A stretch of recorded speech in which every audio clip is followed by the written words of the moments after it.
Welcome to another episode of MK Rambles About Games for a few minutes. We've got some interesting ones on the docket, so let's not waste any time and get right into it, shall we?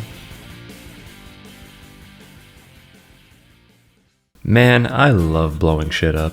This game does destruction like no other. Buildings are structurally sound, meaning that if you can find a way to take out the main supports, everything will come crashing down. This opens up a lot of opportunities for emergent gameplay, where if the enemy is hiding, blow the wall up. Need to take down a building quickly? Drive a fucking truck through it. There's so many neat ways to break stuff that it's honestly a shame that not many games have tried to mimic this style since. The most unfortunate thing is that behind the system is just a bare bones mediocre sandbox driving game with a lazy story and forgettable characters. If you just want to go in and wreck some stuff, this game is great, but I get burned out on it very quickly, and trying to beat it was honestly more of a chore than anything else because of how clunky everything feels. Stylistically, this game has it going on. It's very reminiscent of older John Woo movies with crazy explosion effects coming out of the guns and lots of blood and destructible objects.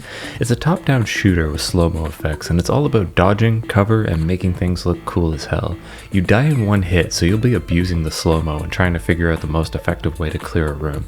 My only real complaint with the game is that the boss fights are kinda lame. You essentially just chase them from point to point while gunning them down, and I feel like it would have been awesome to see some huge set pieces and maybe a few more puzzle aspects in the way you take them down.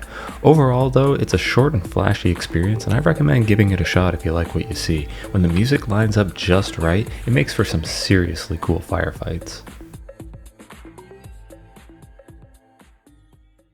What a mixed bag. On the one hand, you have a third-person shooter set in the future and made by the guys who made Yakuza, which leaves room for over-the-top craziness, but on the other hand, you have a game that plays it so safe that it's honestly kind of boring.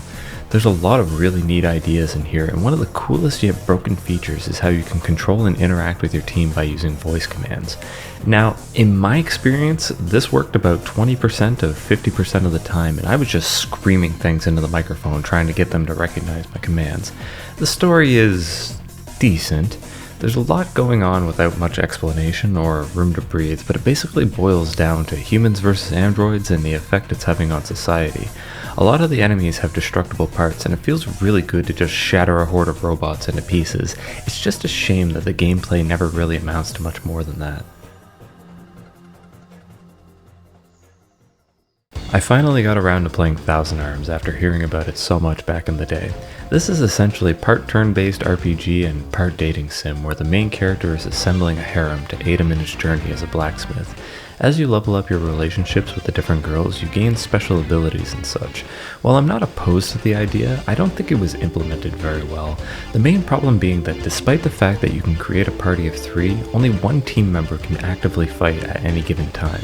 The other 2 are essentially glorified cheerleaders, and while they can still help with the use of spells and such, battles feel like you're repeating a lot of the same actions over and over again. I really dig the 90s anime aesthetic and some of the more hilarious story beats. However, it just feels a little half-baked, and you spend most of your time grinding through random encounters or running around large towns trying to figure out the next thing to progress the story. It's a cool game, just not a very fun one, unfortunately. What the hell do I even say? Just look at it and listen to it for a second. That's more or less all you need to know. It's a, and I use the term very lightly, reimagining of Meegah Mem II, and it's honestly surprisingly faithful to the source material. The art style, music, sound effects, everything has been recreated using kazoos and various mouth sounds. There's a surprising amount of effort put into making this game as derpy as possible. My only real complaint though is that it would sometimes hardlock and cause me not to be able to finish levels. Eventually though, I saw it through to the end just on morbid curiosity, which is probably the only reason you want to play this in the first place. If you like Meegah Mem II, you should play this just for kicks, because it's barely competent enough to make you go, I wonder what's next. This game was getting spammed everywhere for a while, so I kind of avoided it just based on that principle, but oh how wrong I was. This is actually a really cool action platformer. You switch between controlling a mech and jumping out once in a while to proceed on foot, but what will make or break the game for you is how the weapon system works. You can hold multiple weapons, each with their own strengths and weaknesses, and the weapons will degrade over time and eventually break, but it's never really an issue because there's always so many kicking around along with pickups that restore weapon durability. The really neat thing is that every weapon has an ability attached to it, so if you want to cast something, you need to sacrifice your weapon to do so. This creates a bit of a dynamic where you want to use your good weapons for bosses, but also be able to progress through the stages with minimal damage. Everything feels pretty polished, and I love a lot of the little flourishes like foreground and background objects passing by to give you a sense of movement. The soundtrack is overall pretty great too, and I'm glad I gave it a shot when I did. While I don't see the replay value being super high, I'll definitely go back to it once in a while to play this again. It was a pretty good time. At a glance, this looks like one of those platforming ninja games where you're going to have a good time, but sadly this is riddled with bugs and odd design choices. I constantly ran into sound glitches, and for the majority of the game my character sprite was glitched out and it looked like I had a third leg or something. That is unless Ganryu is Japanese for hung like a horse, but I don't believe so. There's glimmers of a competent game here and some genuinely fun sections, but it just feels unpolished overall. Platforms would tend to go out of sync and enemies were placed in ways that felt kinda cheap. They would require you to kill them while wall jumping, and the problem with that being that they take multiple hits, so you're just taking a swing at them, bouncing back up the wall, and doing it over and over again until you get your footing. It's really a shame because the sprite art and the actual moveset is pretty good for the most part. It just feels poorly implemented and the gameplay suffers greatly for it.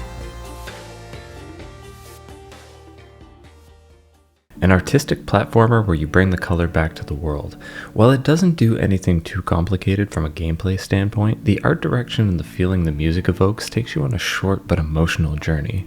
As you progress through the different areas, you unlock abilities and the world changes slightly to reflect the color you've brought back. This is one of those games that takes you on a trip where the art and music blend into a memorable experience that will simultaneously fill you with wonder and even a little bit of sadness. I can respect a game that's short and sweet and gets straight to the point, while leaving a little bit open to interpretation. Definitely give it a shot if you see it for cheap.